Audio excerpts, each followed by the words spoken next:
pajak sudah, Ya. retribusi juga sudah, Mas Betul. Samsuri. Soal perizinan, Mas Samsuri. Apa yang diharapkan daerah dari potensi perizinan itu? Jadi memang di PMPTSP Iya. ini yang membidangi bidang perizinan, kita tahu bahwa saat ini juga mengalami hal yang sama. Saya bilang diberikan juga relaksasi selama itu memang pada batas wajar. Yang pasti dengan relaksasi ini memberikan keringanan, minimal keringanan beban terhadap biaya yang harus dikeluarkan oleh investor atau oleh masyarakat kita. Dinas terkait ada yang disampaikan nggak soal bagaimana Banjarbaru menyiasati cara-cara peningkatan sumber daya manusia untuk pelaku di UMKM di Banjarbaru agar perekonomian rakyat tetap terjaga di masa pandemi? Baik, kita tahu bahwa Banjarbaru ini kota jasa. Nah, kita berharap UMKM di Banjarbaru, pemerintah melalui dinas koperasi itu bisa berinovasi, berkreativitas, membuat lapangan-lapangan usaha baru yang tidak hanya monoton, yang selama ini kan monoton, ya, seperti itu saja. Nah, kita berharap ada kreativitas, misalnya contoh Banjarbaru ini kota jasa. Kita tahu bahwa barang-barang dagangan dari UMKM kita ini perlu dikemas dengan baik. Nah, kemasan-kemasan ini kan perlu tenaga kerja. Berarti perlu pelatihan pengemasan. Betul, saya setuju. Jadi pemerintah Kota Banjarbaru melalui dinas terkait agar nanti di 2021 di perubahan atau di 2022 itu bisa memprogramkan kegiatan ini. Tapi saya dapat informasi dari di luar beberapa kali pelatihan yang diselenggarakan oleh dinas tenaga kerja UMKM di Banjarbaru masih pelatihan menjahit, kemudian pelatihan menjadi montir, kemudian dan pelatihan komputer. Soal pengopakan yang Pak Samsuri bilang tadi, ya. dan PR Banjarbaru ada 5 kecamatan, Pak Samsuri, menyiasati agar kelima kecamatan ini hadir dalam peningkatan SDM UMKM. Seperti apa harusnya yang dilakukan pemerintah kota?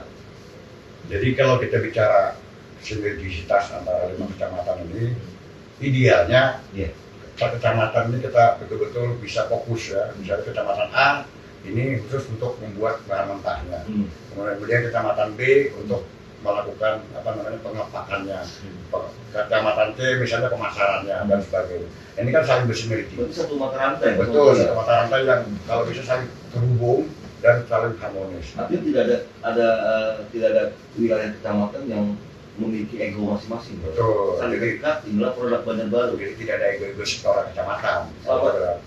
Selama ini itu dilakukan nggak dari kacamata Komisi 2? Menurut kami ini perlu kan kami sampaikan nanti ke dinas terkait agar ini menjadi pertimbangan dan kalau perlu lakukan kajian-kajian secara ekonomi dulu. Kalau memang ini dirasa memang sudah saatnya kita melakukan itu, ya kenapa tidak? Dinas terkait harus membuat program berinovasi baru. Ya, berinovasi. Jadi jangan monoton terus seperti itu. Menjahit biasa saja. Jadi kita berharap smart city di Banjarbaru tercipta. Lebih inovatif dan dari 5 kecamatan saling keterikatan.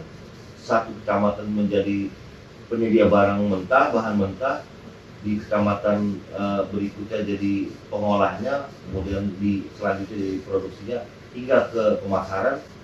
Oke, warga Banjarbaru, saya juga beberapa waktu yang lalu sebelum bersama Pak Samsuri ada pertanyaan yang disampaikan oleh warga.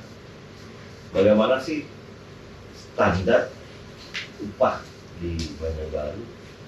Baik, terkait dengan upah minimum kota.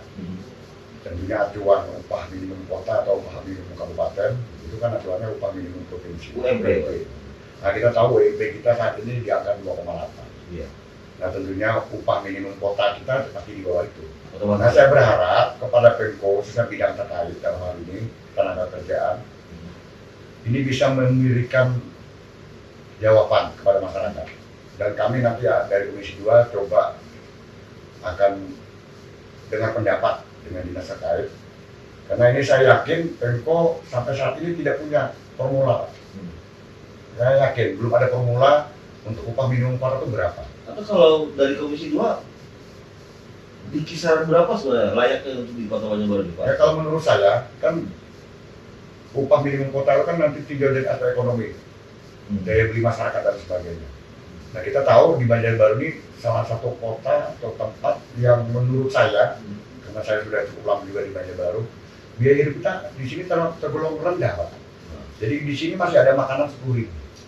Sementara kalau di kota lain Ada 20 ya, 25, 30 jadi ya. ini kalau kita bicara kalau di Jogja itu ibaratnya nih, kalau di Jawa itu di Jogja. Nah ini kalau di Kalsel di Banjarbaru, Jogja itu ini Banjarbaru. biaya hidupnya kecil, rendah, Pak. Masih banyak yang murah-murah ya. Betul, masih banyak yang murah, makanan terjangkau. Hmm. Nah oleh karena itu, ini juga paling tidak menjadi dasar Pemko untuk menetapkan upah minimum kota. Kisaran Ya, berapa? menurut saya kisaran paling tidak itu di angka 2 juta. 2 juta? Ya betul, minimal itu Pak. Minimal 2 juta. Ya, saya Saya berharap kondisi ya, Pak ya. betul. Nah, bagaimana pesan Komisi 2 agar perekonomian di Banjarbaru tetap terjaga, kemudian pemerintah kota juga agar pengelolaan dana-dana daerah yang sudah didapatkan dari pajak, retribusi itu kembali tepat sasaran ke menjadi dinikmati warga Banjarbaru tersebut. Baik, terima kasih. Jadi terkait dengan closing statement saya kepada masyarakat Kota Banjarbaru, saya berharap masyarakat tetap patuh dan tunduk, wajib melakukan 3M. Ini yang pertama. Yang kedua, di sisi lain, pemerintah Kota Banjarbaru juga wajib untuk melakukan kajian atau peninjauan terhadap wajib pajak agar bisa diberikan relaksasi. Ini pesan saya yang kedua.